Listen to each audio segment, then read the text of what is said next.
25 août 1978. Le siège du KGB connaît un tremblement de terre sans précédent. Fait rarissime, un officier du KGB est arrêté par ses pairs. La vie du capitaine Orekov bascule.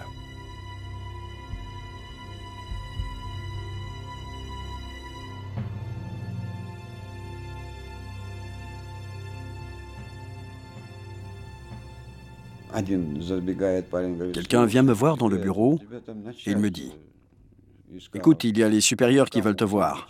C'est urgent. » J'ai demandé « Qui me cherche ?»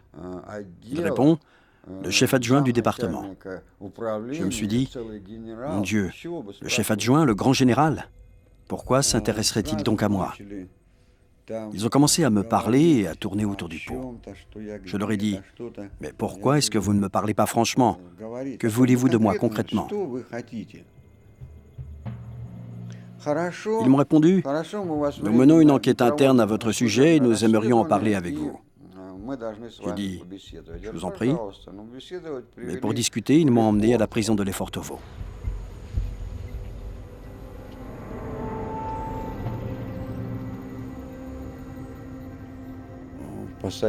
Ils m'ont mis dans une cellule isolée et ils m'ont laissé seul pendant 3 jours.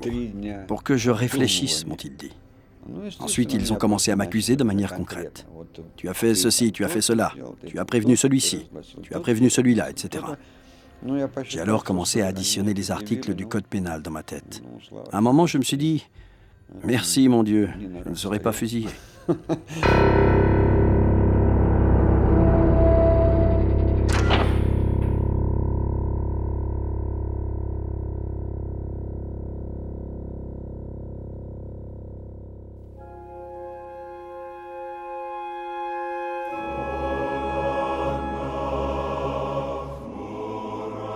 L'histoire du KGB compte de nombreux espions partis à l'Ouest ou devenus agents doubles. Mais elle ne connaît qu'un seul exemple d'un officier passé de la répression des dissidents à l'adhésion à leur combat pour la liberté. Viktor Orekov est un cas unique dans l'histoire de l'Union soviétique. Pendant 2 années, il a activement protégé des dizaines de dissidents, souvent à leur insu. J'ai enquêté à Moscou sur les traces de son passé entre dissidents et anciens membres du KGB. Viktor Orekov a aujourd'hui quitté la Russie sans laisser de traces et sans aucun retour possible. Après des mois d'investigation, à Kiev, Ankara, jusqu'à New York et Los Angeles, j'ai retrouvé Viktor Orekov aux États-Unis, où il vit dans l'anonymat le plus complet, sans identité, sans téléphone. Coupé du monde, sans contact possible avec sa famille et ses amis, cet homme au destin exceptionnel n'avait jamais raconté son histoire à personne. Pour la première fois depuis son départ de Russie, après une longue réflexion, Viktor Orekov a accepté de rompre des années de silence forcé afin de laisser sa trace dans l'histoire.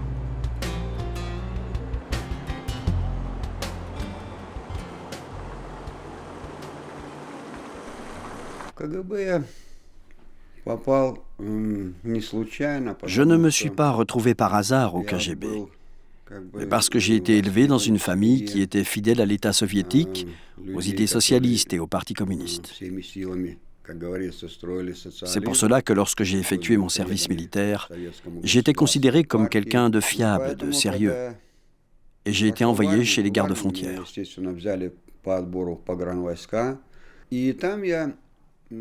À l'armée, je me préparais à passer les examens pour entrer à l'école polytechnique de Kiev. Mais mes chefs, qui voyaient que je travaillais sérieusement mes cours, ont décidé de m'envoyer faire mes études à l'école supérieure du KGB.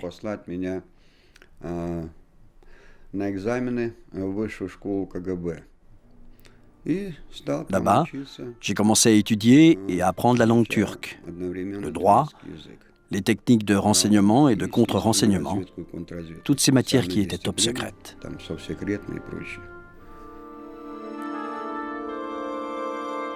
Être choisi pour rejoindre la prestigieuse académie du KGB est un honneur, un privilège qui ne se refuse pas. C'est ici que sont formés les futurs espions qui seront envoyés dans les ambassades soviétiques aux 4 coins du monde.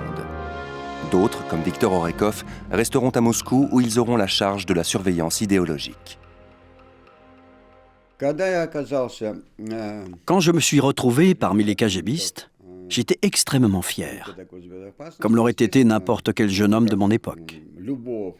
J'avais conscience que j'aurais un travail d'une très grande responsabilité et que j'appartiendrais à l'élite. Pourquoi je dis ça? N'importe qui à l'époque savait que le KGB était l'institution supérieure à toutes les autres structures de l'État.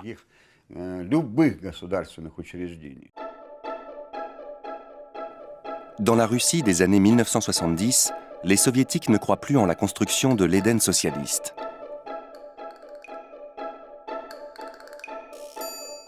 Les mouvements dissidents se développent et ils sont sévèrement réprimés par le KGB.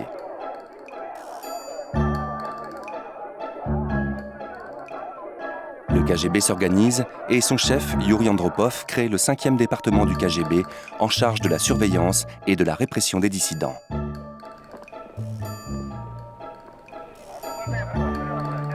Hors de question pour le pouvoir soviétique de laisser les dissidents s'exprimer.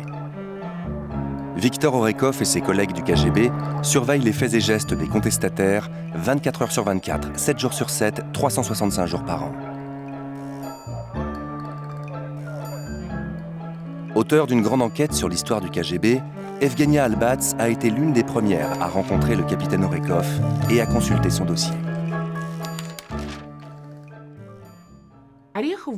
Orekov était un soviétique sincère et accompli, tout à fait persuadé que le système soviétique était parfait, le meilleur du monde. Il travaillait dans le 5e département et il savait quels avantages procurait ce travail. Les KGBistes qui travaillaient dans le 5e département avaient le droit de lire la littérature interdite pour leur information. Par exemple, Solzhenitsyn ou Orwell, l'auteur de 1984 et de La ferme des animaux. En lisant Solzhenitsyn, Orekov a eu un véritable choc.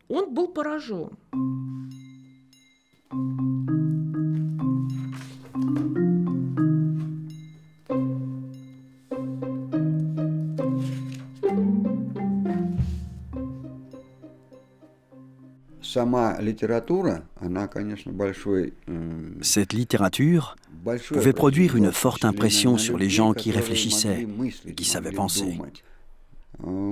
Je pense qu'à ce moment-là, j'étais mûr. Je savais réfléchir. Et naturellement, ces livres ont eu beaucoup d'influence sur moi. En particulier, la lecture de l'Archipel du Goulag.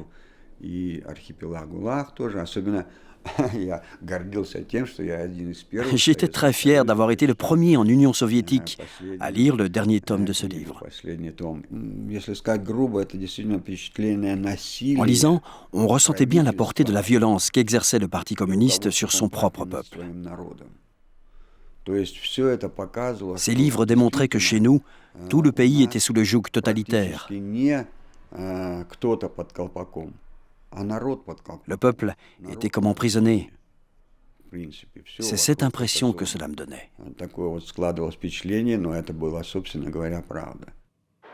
Les soviétiques commencent à ressentir le besoin de s'ouvrir au monde extérieur. Ils prennent conscience de la déliquescence du système et regardent leurs dirigeants avec de plus en plus de mépris. Dans ce contexte, le KGB, bras armé du régime, est considéré comme le diable en personne. Une situation que le capitaine Orekov récuse. Il commence alors à se poser des questions. Faut-il réprimer des jeunes assoiffés de connaissances? Touché, ému par celles et ceux, dissidents ou simples curieux, qui prennent des risques pour lire la littérature interdite, Viktor Orekov commence à falsifier ses rapports. C'était assez dur. Cela pesait sur mon psychisme. Tu penses remplir un rôle utile pour la société. Et en même temps, tu prends conscience que tu es en train de faire des choses horribles.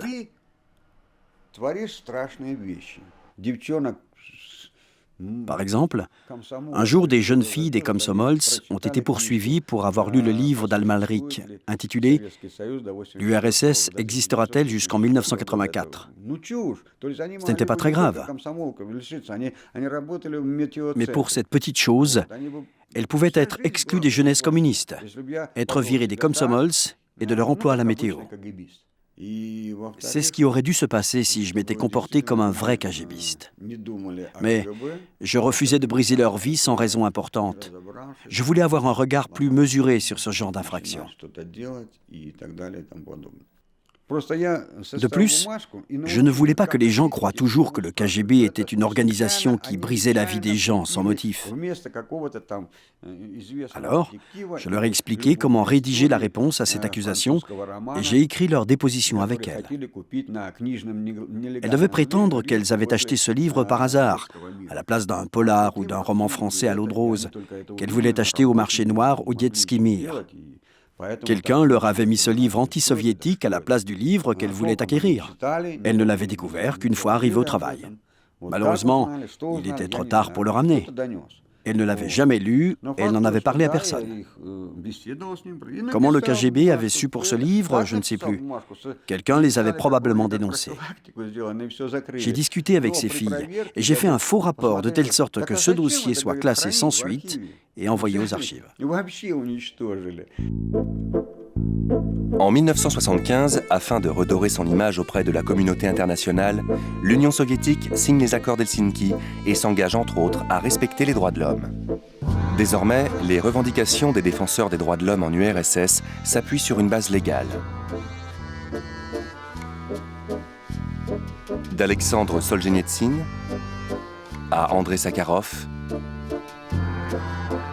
en passant par Anatoly Marchenko, Iosif Brodsky, Yuri Orlov, Vladimir Bukovski ou Galina Vishnevskaya-Rostropovitch, les chefs de file de la dissidence s'opposent avec force aux répressions politiques et réclament la liberté d'expression.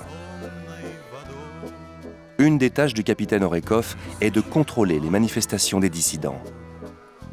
Les basses besognes sont certes assurées par les miliciens, mais c'est Orekov et ses collègues du 5e département du KGB qui donnent les ordres. Dans les pays totalitaires, dans les sociétés fermées, le pouvoir ne sait jamais de quoi il faut avoir peur. En ce qui concerne les mouvements dissidents, c'étaient des mouvements très petits, mais le pouvoir l'ignorait. Dans un pays fermé, il était très difficile de le comprendre et d'évaluer à quel point ils avaient du succès auprès de la population. Est-ce que leurs pétitions, leurs discours, leurs actions avaient le soutien du peuple? Est-ce qu'il y adhérait? C'est pour toutes ces interrogations que la tâche du KGB était d'exterminer ces mouvements jusqu'à leurs racines.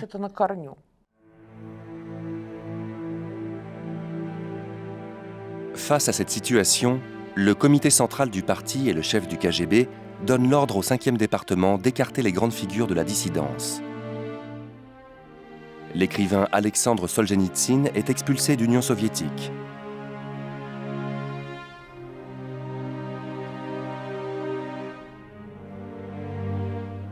Orekov et ses collègues se relaient 24 heures sur 24 pour surveiller Andrei Sakharov.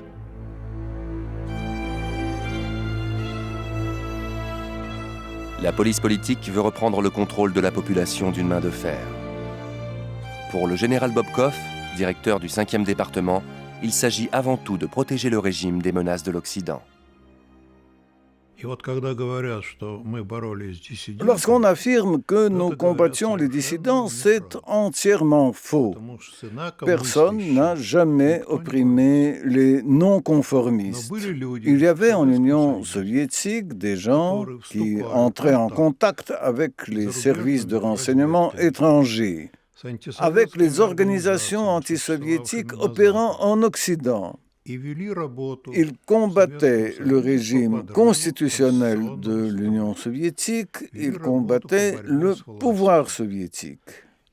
Lorsque le 5e département adoptait certaines mesures à l'égard de ces personnes, afin de mieux les protéger, de les sauver, une campagne a été déclenchée en Occident pour affirmer que les dissidents ne peuvent pas mener une vie normale en URSS.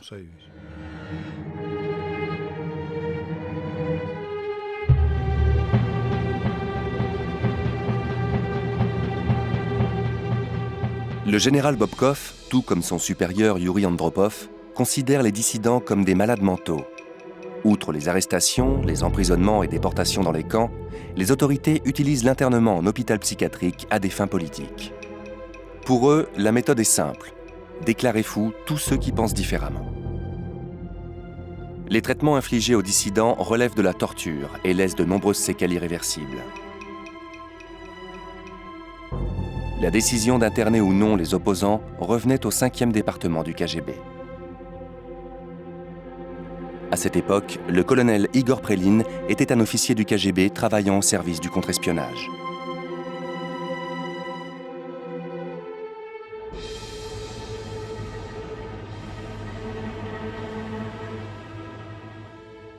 Si le 5e département n'avait pas été créé en 1967, et si on avait laissé ce processus se développer librement, alors la désintégration de l'Union soviétique aurait commencé beaucoup plus tôt.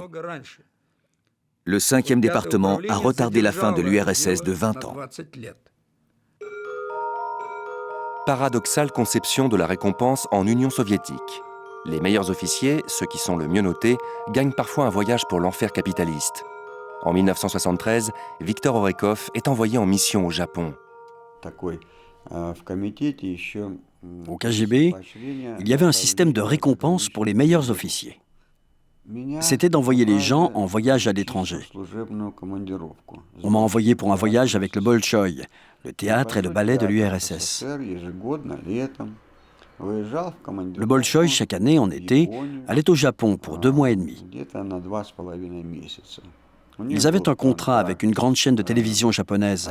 Et en qualité de surveillant, d'observateur, on peut dire, on envoyait des collaborateurs du KGB pour surveiller les artistes.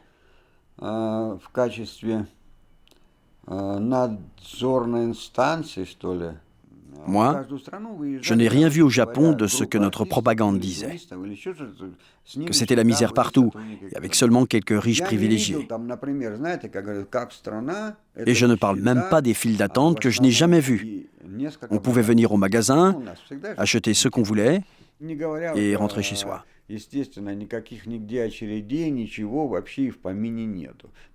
Alors que dans notre pays, tout le monde souffrait de la pénurie, du manque de produits et des files d'attente interminables. On voyait bien que les gens au Japon ne vivaient pas la vie qu'on nous présentait en Union soviétique et dans nos médias. Cela voulait dire que l'information chez nous était exactement le contraire de la vérité, complètement erronée. Прямо противоположно.